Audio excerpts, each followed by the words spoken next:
شروع اللہ کا نام لے کر جو بڑا مہربان نہایت رحم کرنے والا ہے۔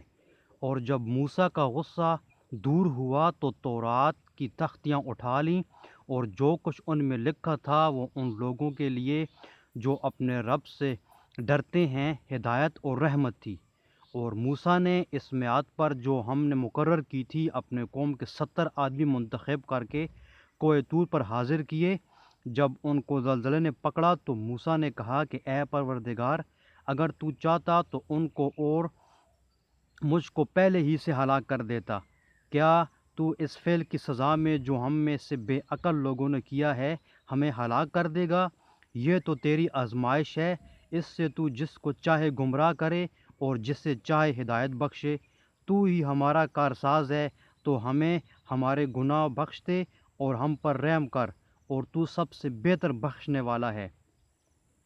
اور ہمارے لیے اس دنیا میں بھی بھلائی لکھ دے اور آخرت میں بھی۔ ہم تیری طرف رجوع ہو چکے۔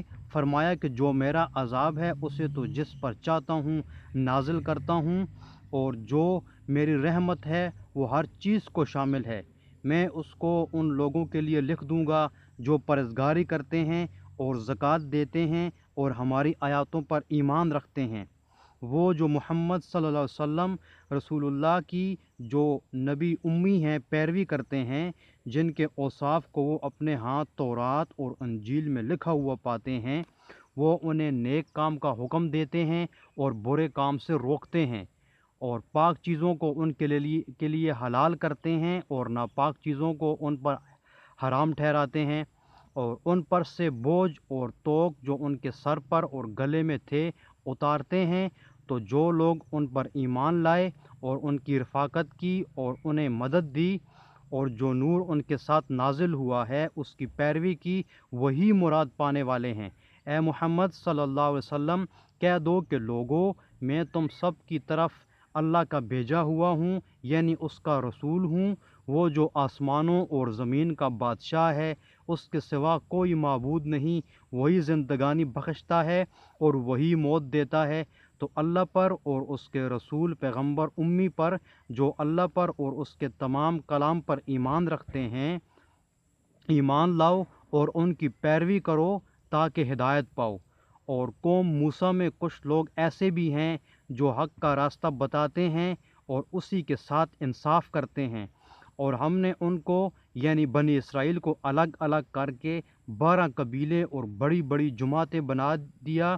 اور جب موسیٰ سے ان کی قوم نے پانی طلب کیا تو ہم نے ان کی طرف وحی بھیجی کہ اپنی لاٹھی پتھر پر مارو، تو اس میں سے 12 چشمے پھوٹ نکلے، اور سب لوگوں نے اپنا اپنا گھاٹ معلوم کر لیا۔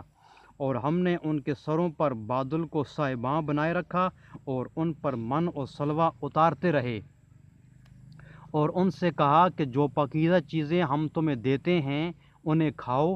اور ان لوگوں نے ہمارا کچھ نقصان نہیں کیا، بلکہ جو نقصان کیا اپنا ہی کیا۔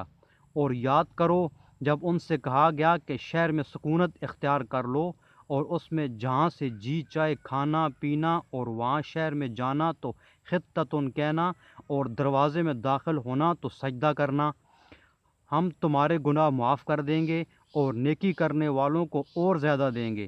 مگر جو ان میں ظالم تھے انہوں نے اس لفظ کو جس کا ان کو حکم دیا گیا تھا بدل کر اس کی جگہ اور لفظ کہنا شروع کیا، تو ہم نے ان پر آسمان سے عذاب بھیجا اس لیے کہ ظلم کرتے تھے۔ اور ان سے اس گاؤں کا حال تو پوچھو جو لب دریا واقع تھا۔ جب یہ لوگ ہفتے کے دن کے بارے میں حد سے تجاوز کرنے لگے، یعنی اس وقت کہ ان کے ہفتے کے دن مچھلیاں ان کے سامنے پانی کے اوپر آتیں، اور جب ہفتے کا دن نہ ہوتا تو نہ آتیں، اسی طرح ہم ان لوگوں کو ان کی نافرمانیوں کے سبب آزمائش میں ڈالنے لگے۔